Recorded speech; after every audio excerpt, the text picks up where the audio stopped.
रायगड, महाराष्ट्रासह देश विदेशातील ताज्या बातम्या पाहण्यासाठी मॅक्स इंडिया लाईव्ह चॅनलला सबस्क्राईब करा आणि बेल आयकॉन दाबायला विसरू नका.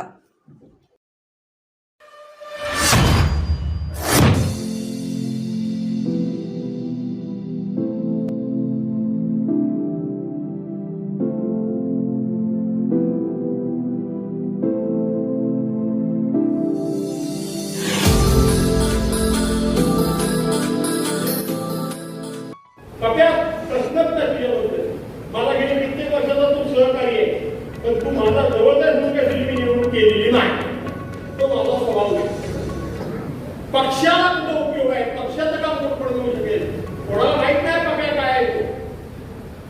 तुम्ही बाकीचा वरचा स्वभाव बघता, त्याचा वरचा बदलला त्याचा बघता, पण उत्तम संघटन एखाद्या गावाच्या बैठकीवर गेलं तर बैठक जिंकल्याशिवाय उठत नाही. तुमच्या लक्षात ठेवा. कमी हा गावाच्या बैठकीवर गेला तर जिंकल्या, प्रत्येक वेळेला विजय होतोय, कोणाला माहित नाही. तो स्वतः 2 वेळा निवडून आला, तो 2 वेळा तू सभापती झाला, त्याचे सौभाग्य समोर बसले, त्यांना त्यांनी निवडून आणलं. त्या भागात प्रत्येक वेळी आम्हाला पक्षाला त्यांनी कुठे येईल दिलं. आपल्या 72 गाव तुझ्याकडे थांबू नको.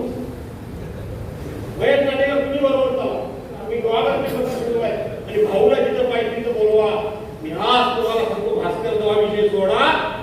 जे कोणी वल्गना करत होते ना, ते आमची भाजप आगेदा तुम्ही पण आला होता, आणि म्हणून आमची अशी भाजपा वाढेल तशी भाजपा वाढेल. मी तुम्हाला आज सांगतो, मला अजिबात गर्व नाही, पण तुमच्या सगळ्यांच्या विश्वासावर माझ्यासमोर उमेदवारी करायला कोणी येईल असं मला वाटत नाही.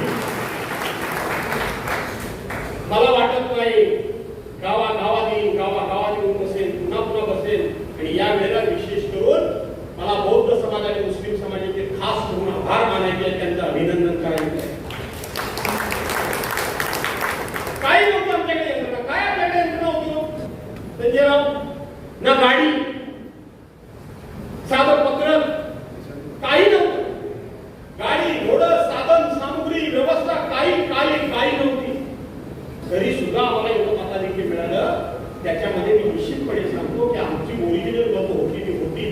काही आमची स्वतःच्या हक्काची मतं बाजूला गेले, त्याचाही अभ्यास मी केलाय. पण त्याच्यामध्ये मुस्लिम आणि बौद्ध समाजाची मतं मोठ्या प्रमाणामध्ये आमच्या वाट्याला आली, आणि म्हणून त्यांच्या आधाराने आजच्या निमित्तानं मला संपूर्ण रत्नागिरी जिल्ह्याच्या संघटनेला आणि महाविकास आघाडीला सांगायचं आहे की राजापूरच्या टोकापासून मंडणगडच्या टोकापर्यंत भले आमचे हे दोन्ही वीर, आमचे दोन्ही उमेदवार पराभूत झाले असतील, पण आज निश्चितपणे तुमची माझी सर्वांची छाती गर्वाने फुगली पाहिजे की राजापूरच्या टोकापासून ते मंडणगडच्या टोकापर्यंत सगळ्या ठिकाणी शिवसेना आणि महाविकास आघाडीच लीडला आहे, बाकी कोण नाहीये. त्यामुळे कोकणामध्ये भाजपाला फारा नाही आहे. शिंदेगड सोडूनच टाका, सोडून टाका. म्हणून सर्वांनी एकत्रितपणे लढा. स्वतः मोठं होण्याकरता लढा, दुसऱ्याला छोटं होण्याकरता लढू नका. स्वतः मोठं होण्याची स्वप्न बघा. इथं जर 2 रेषा मारलेल्या असतील, तर समोरच्या माणसाची रेषा मोठी असेल आणि आपली रेषा छोटी असेल, तर त्याची रेषा छोटी करून पुसून तुमची रेषा वाढणार नाही.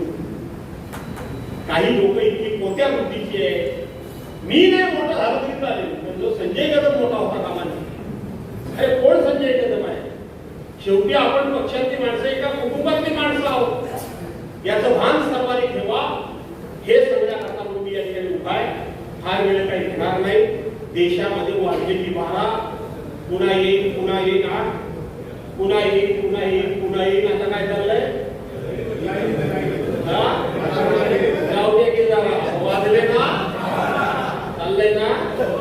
आता संघाची मला पत्रकारांनी प्रतिक्रिया विचारली. मी संघाबद्दल काहीही बोलत नाही, त्याच्याबद्दल मी आदर राखतोय. पण त्या पत्रकार परिषदेमध्ये सगळ्यांचं म्हणणं असं की अजित पवारांच्यावर सगळं त्या ठिकाणी संघाने ढकललंय. तशी वस्तुस्थिती अजिबात नाहीये. अजित पवार आणि एकनाथ शिंदेला तो बाहेरचा मार्ग दाखवायची दिली आहे. हळूहळू तुमच्यामुळे नुकसान झालंय. संघाला बोलायला लावायचं.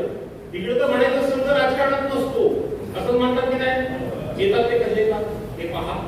आमचा राजकारणाशी काहीही संबंध नाही. घेतात की नाही? काय विलास वाले तेवढी वर्गणी तेवढी द्या. राजकारणाकरता श्रमाकरता तेवढी द्या. तुम्हाला माहिती आहे का? गमत घेऊ का 2-4 मिनिटं तुम्ही? तुम्हाला उपयोगी पडेल का?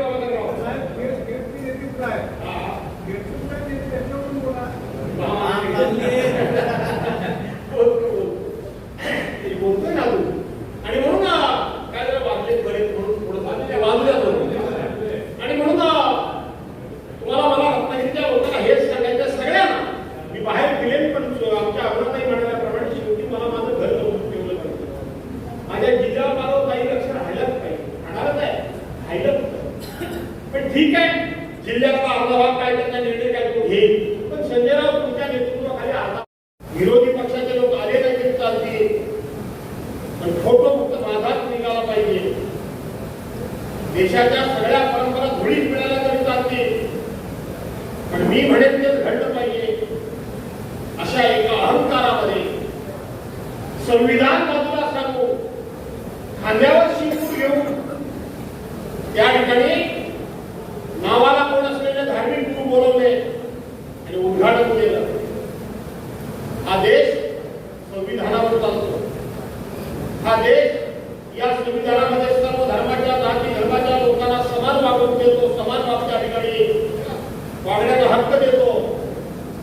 तिथं अशा प्रकारचं या ठिकाणी नाटक आणि नको तो उद्योग देशाच्या पंतप्रधानांनी केला. प्रभू रामचंद्राच्या मंदिराचं उद्घाटन केलं.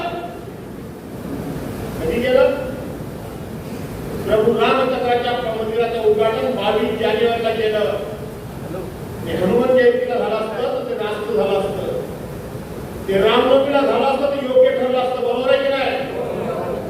आज तुम्ही किती लहान आहोत, लहानाचे मोठे झालो, कुठल्याही देवळामध्ये आपण गेलो तर एकटा राम आणि तोही बाल्यावस्थेतला राम, छोटा राम, ही मूर्ती आज तक आम्ही कधी बघितली नाही. प्रभू रामचंद्राचं दर्शन घ्यायचं असेल, प्रभू रामचंद्राच्या मंदिरामध्ये जायचं असेल तर रामाच्या एका बाजूला लक्ष्मण, दुसऱ्या बाजूला सीतामाई आणि पायाशी हनुमान बसलेला नाही असा एकही राम मंदिर मी बघितलं नाही. पण याने रामाची मूर्ती तिथं बसवत असताना मोठी मूर्ती सुद्धा बसवली नाही. छोटा राम आणला, बाल्यावस्थेतला राम आणला. सीतामाईपासून दूर राम केला, लक्ष्मणापासून दूर केला, मारुतीपासून राम दूर केला. लक्षात ठेवा, बाल्यावस्थेतली मूर्ती आता तारुण्यावस्थेतली मूर्ती तुम्ही स्थापन करणार काय? पण इथं एकदा पाठ होतं त्यावेळेचे सगळे फोटो बघा. राम मंदिराच्या दिशेनं पंतप्रधान नरेंद्र मोदी चालले, त्यांचा एवढा मोठा फोटो आणि हातामध्ये रामाच्या नरेंद्र मोदींच्या हाताला धरून प्रभू रामचंद्र देवळात चालले. म्हणजे रामापेक्षा मोठा कोण? नरेंद्र मोदी. विष्णूचा 13वा अवतार ऐकून घ्या. हे तुम्हाला शेवट लोकसभेची निवडणूक संपली म्हणजे संपलं नाही. विष्णूचा 13वा अवतार नरेंद्र मोदी असा एक या देशामध्ये उन्माद मांडला होता. उन्माद मांडला होता. छोटे पक्ष बरोबर ठेवायचे नाही, काँग्रेस मुक्त भारत करायचा, संविधान संपवायचं, राज्य घटनेला महत्व द्यायचं नाही, विरोधी पक्षाचा सन्मान राखायचा नाही, इथं प्रथा परंपरा पाळायच्या नाही, जे मनाला वाटेल ते करायचं. आज काय या देशामध्ये घुमट नसलेला मंदिराचा उद्घाटन झाले कधी ऐकले तुम्ही? 10,000 रुपये अयोध्येमध्ये बघा, घुमट नसलेलं रामाचं मंदिर उभं आहे. म्हणजे मी करीन ते, मला पक्षामध्ये कोणी आवाज द्यायचा नाही, मला पक्षामध्ये कोणी विरोध करायचा नाही. मातृ संघटना असलेली RSS सुद्धा 10 वर्षे पोट बंद करून खूप गप्प होती. एवढं विस्तारानं सांगायचं कारण माझा बहिणी एवढ्या करतात आहे.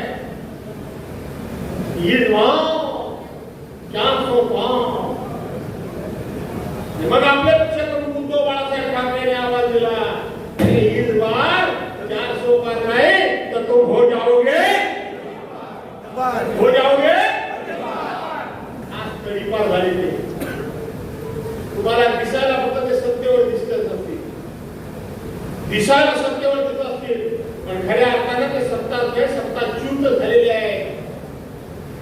त्या नितीश कुमार आणि त्या पीडीपीचे चंद्राबाबू नायडू यांच्यासमोर गुडघे टेकायला लावलंय का? ही कोणाची ताकद? ही ताकद कोणाची? अशा पद्धतीने ज्यांच्या डोक्यात सत्तेची मस्ती गेली होती त्यांना जमिनीवर आणण्याची ताकद ही सर्वसामान्य मतदाराची आहे, या लोकशाहीची आहे. या लोकशाही